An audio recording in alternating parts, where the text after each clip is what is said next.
ऐतिहासिक महत्त्व काय यामध्ये पुढे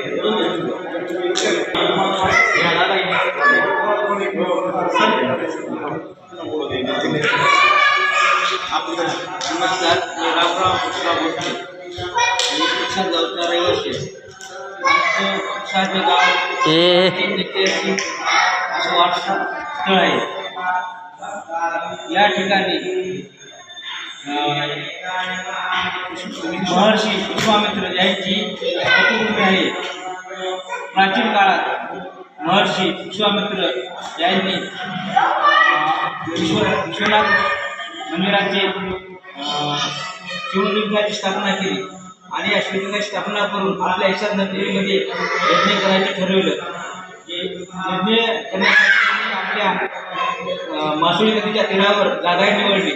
नंतर यज्ञ सुरू केलं. यज्ञ चालू केल्यानंतर प्राचीन काळात ताडिका नावाची राक्षसी होती. त्या ताडिका नावाच्या राक्षसीने या यज्ञात बाधा आणण्याचं काम सुरू केलं.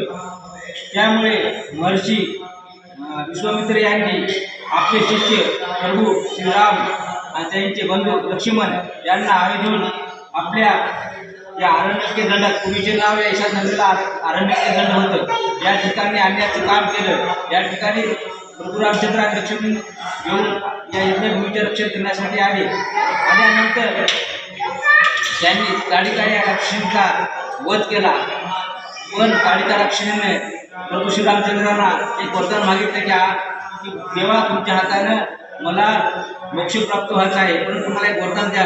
तोपर्यंत मला पर्जन्य वृष्टी या दुनियाच्या लोकांना आणि सर्व भारतवर्षाला कळावं, यासाठी मला वरदान द्या. श्री प्रभू रामचंद्रांनी तिथं ह्या आपल्या ईशान नगरीमध्ये ताडिका नावाच्या राक्षसीला मोक्ष प्राप्त देऊन तिला एक वरदान दिलं. असं ईशाची फार मोठी तपोभूमी, सांस्कृतिक भूमी असा भरपूर असं लाभलेला आहे. या ठिकाणी पूर्वी आमच्या ईशान नगरीमध्ये रेणुका मातेचं भव्य असं प्रचंड मंदिर होतं. त्या ठिकाणी आजही त्याचे प्राचीन अवशेष, शिला आणि त्या देवीचं 12 जलकुंड आपल्याला पाहायला मिळतं. त्यांच्या शिला आणि 12 कुंड पाहिल्यानंतर नक्कीच आपल्याला असं लक्षात येतं एक प्राचीन असं गाव होतं. तसेच इथे पेटराय मातेचं असं प्राचीन मंदिर आहे आणि त्यांची जलकुंड आहे. तसेच देवी मरीमाय, खंडोबा मंदिर, नरोबा मंदिर आणि तसेच प्राचीन अशा आमच्या ईशान नगरीमध्ये विष्णूची भव्य अशी मूर्ती आहे. त्या मूर्तीमध्ये विष्णूचे 10 अवतारे आहेत आणि त्याच्या हातात शस्त्र, गदा, शंख असे सर्व ही मूर्ती फार प्राचीन काळातील आहे. तसेच नागबंधन नावाची एक मूर्ती आमच्या ईशानमध्ये आहे.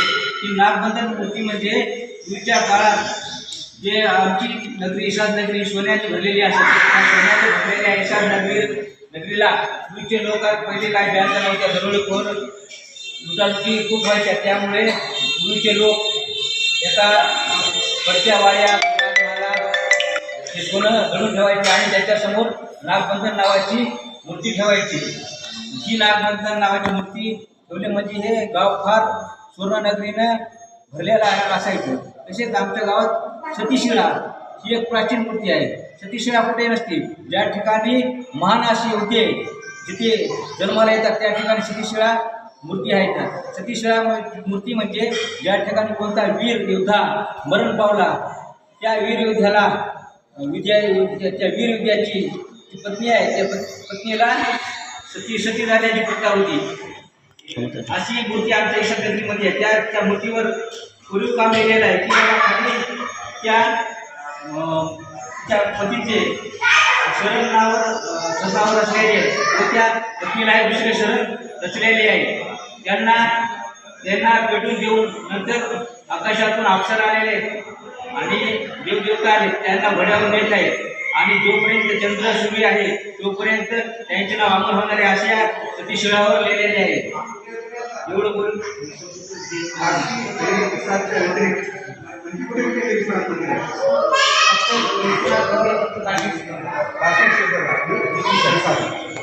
सर्व भक्तांना अपील करतो की ज्यांनी वाराणसी काशी येथे जाऊन दर्शन घेतले विश्वनाथ मंदिराची त्यांनी गंगाखेड तालुका विस्तार गावी पण यावे तेव्हा मंदिराचे दर्शन घ्यावे.